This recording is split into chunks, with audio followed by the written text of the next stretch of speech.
mga katins. Siyempre, binigyan tayo ng ating katins sa Infanta Quezon ng isda. May bangus. Imumukbang natin to. Kasama ko si Kent at saka si Katins Edmar. Samahan nyo kami. At siyempre, pagka galing dun ang bangus, masarap yun. Bangus dagat. Ito, ready na tong pang ano namin, no? Yan, o. Yan. Gagawin natin dyan, iaano natin yan, papalaman natin yan, babalutin natin sa foil. Mga katens, tapos na natin i-aluminum foil yan, ilalagay na natin doon sa ihawan. Yan, ako, grabe to. Sus, panalo yan. Oh, maya lang mga katens, luto na yan. Mga katens, babalik na rin na natin. Akay, nandito tayo sa garahe kaya sobrang napakalaki dito tsaka mainit. Mainit mga katens. Ayun o. Adjust natin. Wala yung ating pang ano. Uy!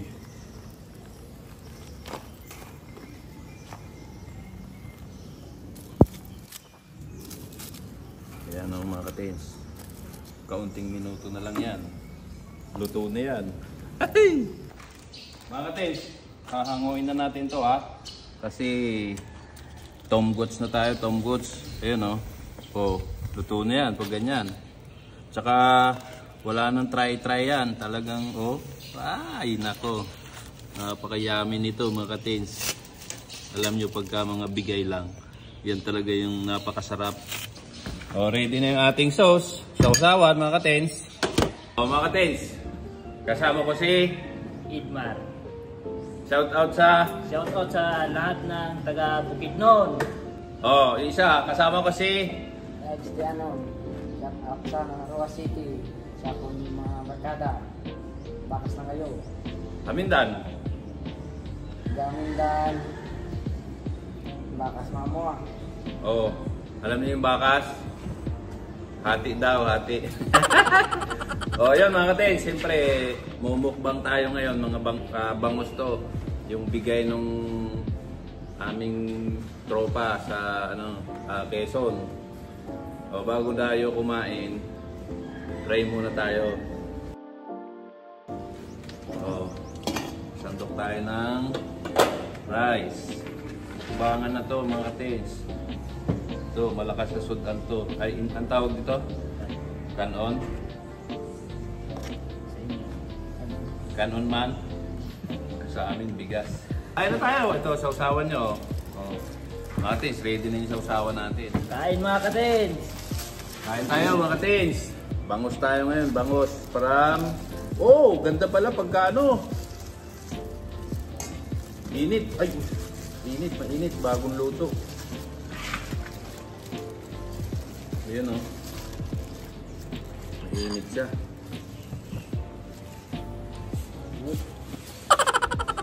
Mga katins, sanay na tayo mag-ihaw ngayon. Hindi na tayo ngayon sa ihaw kasi maganda palang nag-iihaw para hindi maitim. Ay gamitan natin ng aluminum foil. Ayan o. Oh. Ay, lutong-luto.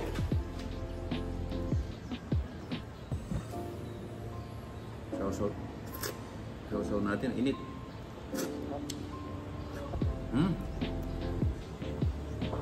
Kain po tayo.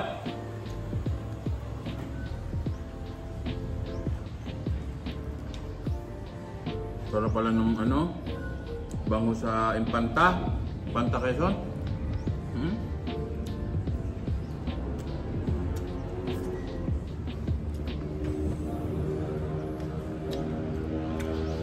Ang sarap mga katins. The best. Kayo Ken, anong masasabi mo Ken?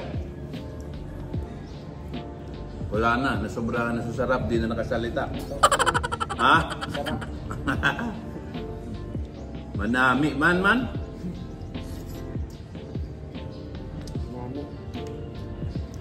Bagong luto to mga katins. Kumbaga, itong kasama ko ditong dalawa. Parehong mahusay to. Pareho may talent. Yung isa, mapagmahal sa mga alaga natin dyan. Yung isa naman, yung nasa dulo, napakabilis nun. Kumbaga, makikita mo siya ng pagkukusa. Hindi mo na kailangan gisingin yan, mga katens. Gumigising na ng kusa yan. Tama ba, Ken? Oo. Sipol nga, sipol. Ano na mo yung silbato? Ay, alas 4. Kumbaga, mga katens, sila dun sa probinsya nila, hindi ko lang sila basta naging tao. Katulad ni Katins Edmar. Alam mo ba, sinundo ko sa bukid nun. No? Anong lugar yan? Barangay Buenavista, Baungon, Bukidnon. Nakarating si Katins TV dyan, mga Katins. Malayo po. Napakalayo nun. Pero pinuntahan ko sila, bailan yon, mga Katins. Ito namang isa, como marami akong kasama, nakita ko doon talagang alas 12 tanghali, nagkakaingin pa sa kanila. Sabi ko, napakahirap ng buhay doon. So mga katens, gusto ko rin silang matulungan, mabago yung kanilang ano. Kaya sinama ko sila. Sinundo ko na rin to kasi sinakay namin sa eroplano. Pinila namin ng ticket. Actually, 3 sila, mga katens. Anong lugar yan sa inyo, Ken? Caridad. Caridad. Amindan, no? Kumbaga talagang masisipag sila, mga teens. Pagdating ko nga dun sa Caridad, mga teens, hindi niya pa ako kilala. Sumaka agad siya dun sa lubi.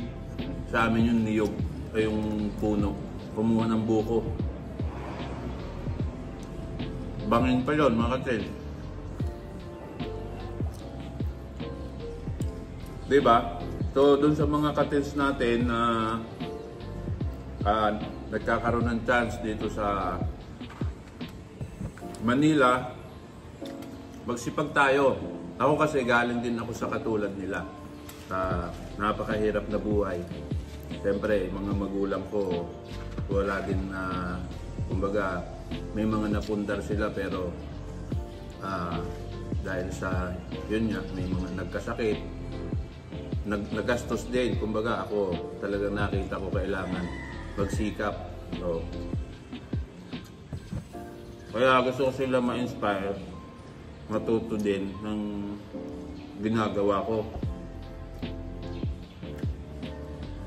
Dati namasukat din ako sa mga amo, may amo ako, mga kapatid.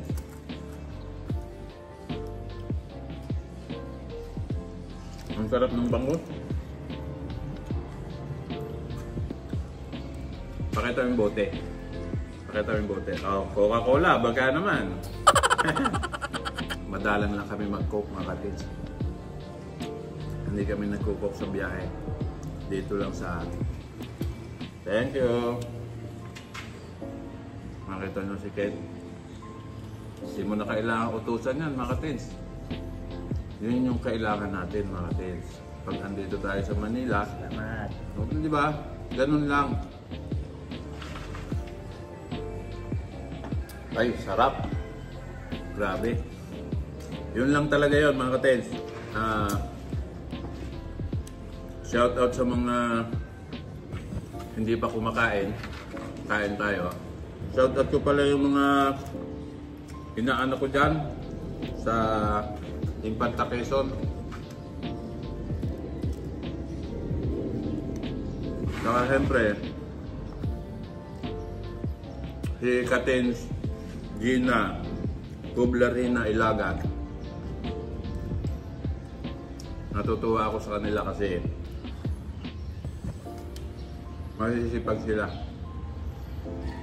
Nakita mo yung mga niluluto niya araw-araw, yung paninda niya. Talagang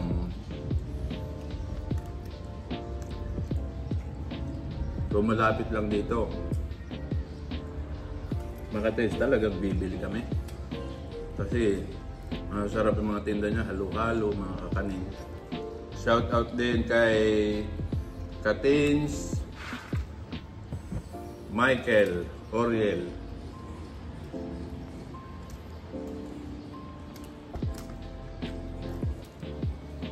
Masarap mga katins.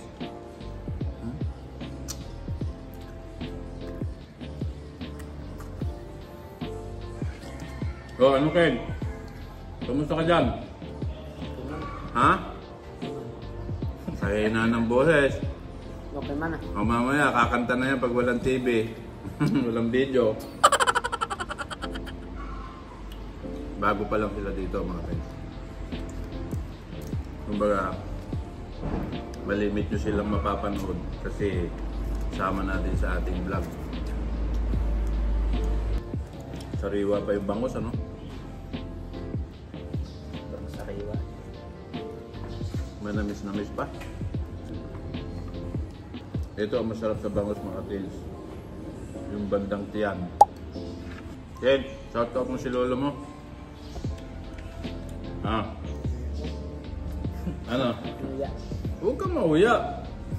Nauya sa lolo niya. Love na love niya yung lolo niya mga tins. Mga tins, baka meron kayong gustong ipa-mukbang sa amin tatlo. Pwede kayong mag-comment pag napanood nyo itong vlog namin. Kaya lang, lulutuin ha. Ihaw. Hindi pwede na magbablog tayo ng hindi luto. Hindi natin kaya yun mga tins.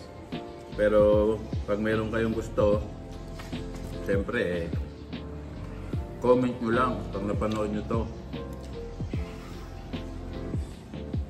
Basta luto yan. Solve na. Ayan o.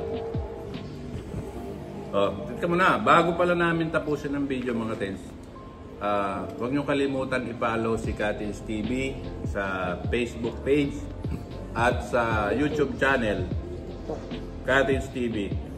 Paki-subscribe. At tandaan nyo itong mukha nito, pogi ito, si Katins Idmar. Tapos siya si Katins Ken.